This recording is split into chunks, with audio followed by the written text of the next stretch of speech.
احباب گرامی قدر، آپ کو ایک واقعہ سناتا چلوں۔ یورپ کی ایک ویلفیئر سوسائٹی نے سوچا کہ جو روزانہ مذہب کے نام پر جھگڑے ہوتے ہیں تو کیوں نہ تمام مذاہب کو ایک مذہب پہ لایا جائے تاکہ ان جھگڑوں سے چھٹکارا حاصل ہو سکے۔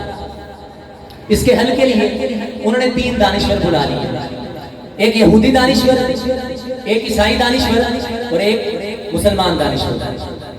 ان سے پوچھا گیا کہ آپ نے ان تینوں کو کیوں بلایا ہے؟ تو ان کا کہنا یہ تھا کہ ان 3 مذاہب کا یہ دعویٰ ہے کہ ان کا مذہب آفاقی ہے، آسمان سے آیا ہے۔ 3 دانشور بلا لیے، یہودی دانشور، عیسائی دانشور اور مسلمان۔ سامنے 2 جج بیٹھ جاتے ہیں۔ جج پہلا سوال کرتا ہے، جج کہتا ہے کہ مذہب وہ ہوتا ہے جس کا تعلق کسی نہ کسی نبی کے ساتھ ہو، جو کسی نہ کسی نبی کے ساتھ منسلک ہو۔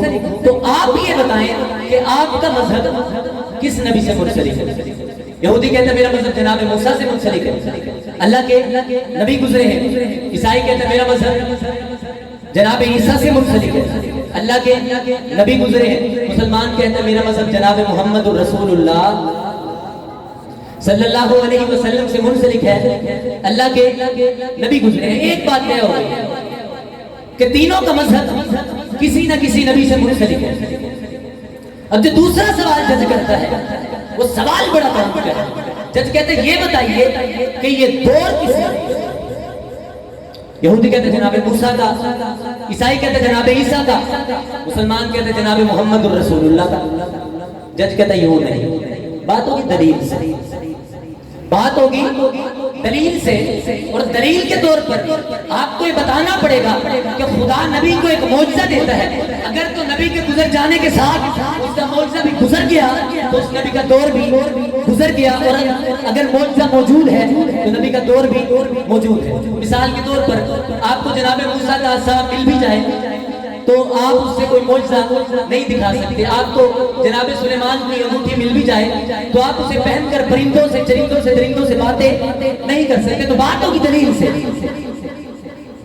دونوں دانشور خاموش ہیں، یہودی بھی خاموش ہے، عیسائی بھی خاموش ہے۔ ارے بار بٹن والو، تم خاموش سے ہو، تمہاری مرضی، بولو تمہاری مرضی، بات کچھ یوں ہے۔ دونوں دانشور خاموش ہیں۔ مسلمان کی باری آتی ہے، مسلمان قرآن اٹھاتا ہے اور کہتا ہے یہ میرے نبی کا وہ معجزہ ہے جو کل بھی معجزہ تھا، آج بھی معجزہ۔ مسلمان کہتا ہے یہ میرے نبی کا وہ معجزہ ہے جو کل بھی معجزہ تھا، آج بھی معجزہ ہے، کل بھی اثر رکھتا تھا، آج بھی اثر رکھتا ہے، کل بھی تاثیر رکھتا تھا، آج بھی تاثیر رکھتا ہے، کل بھی دل بدلتا تھا، آج بھی دل بدلتا ہے، کل بھی اس کے لاکھوں حافظ تھے، آج بھی اس کے کروڑوں حافظ ہیں، کل بھی اس کے ہزاروں عالم تھے، آج بھی اس کے لاکھوں حافظ ہیں، کل بھی اس کی حفاظت کا ذمہ خود رب تعالیٰ نے لیا تھا، آج بھی اس کی حفاظت کا ذمہ خود رب تعالیٰ نے لیا ہے۔ کل بھی اس جیسی حکایت کوئی بنا سکا تھا؟ بولیے نا، کل بھی اس جیسی حکایت کوئی بنا سکا نہیں، آج بھی اس جیسی حکایت کوئی بنا سکتا نہیں۔ تو یہ معجزہ بتا رہا ہے یہ دور میرے نبی کا دور ہے، یہ صدی میرے نبی کی صدی ہے، یہ وقت میرے نبی کا وقت ہے۔ قرآن کے باروں میں تیرے نام کا چرچا ہے، چاند ستاروں میں تیرے نام کا چرچا، گلشن کے ہر ایک رنگ میں گل میں تیری خوشبو، رنگین بہاروں میں تیرے نام کا چرچا، موجوں کی روانی میں تلاطم میں بہر میں، خاموش کناروں میں تیرے نام کا چرچا، مسجدوں کے محراب منبر کے مصلی ہم کو ملا چاروں، تیرے نام کا چرچا۔ اور کہتا ہے عمر، پھر وہ کبھی انگلی اٹھائے، انگلی کے اشاروں میں تیرے نام کا چرچا۔ قرآن تیری رحمت کا دیوان نظر آیا، آقا تیری صورت تیری سیرت کا عنوان نظر آیا، مازاد ہیں آنکھیں والشمس ہے چہرہ، قرآن کے چہرے پہ قرآن نظر آیا۔ رسول مجتبیٰ کہیے، محمد مصطفیٰ کہیے، خدا کے بعد نبی وہ ہے، پھر اس کے بعد کیا کہیے؟ شریعت کا ہے یہ اسرار، ختم الانبیاء کہیے، محبت کا تقاضا ہے کہ محبوب خدا کہیے، جب ان کا ذکر ہو دنیا سراپا گوش ہو جائے، جب ان کا نام آئے مجتبیٰ صلی اللہ کہیے۔ اور وہ صبح ربیع کی سحر کا اجالا جس کو بہاروں نے صدیوں سے پالا، جسے حق نے خدا آپ سانچے میں ڈھالا، وہ ہر نوری بشری سے بہتر و بالا، تو سمجھے تو کوئی اسے ہوش والا۔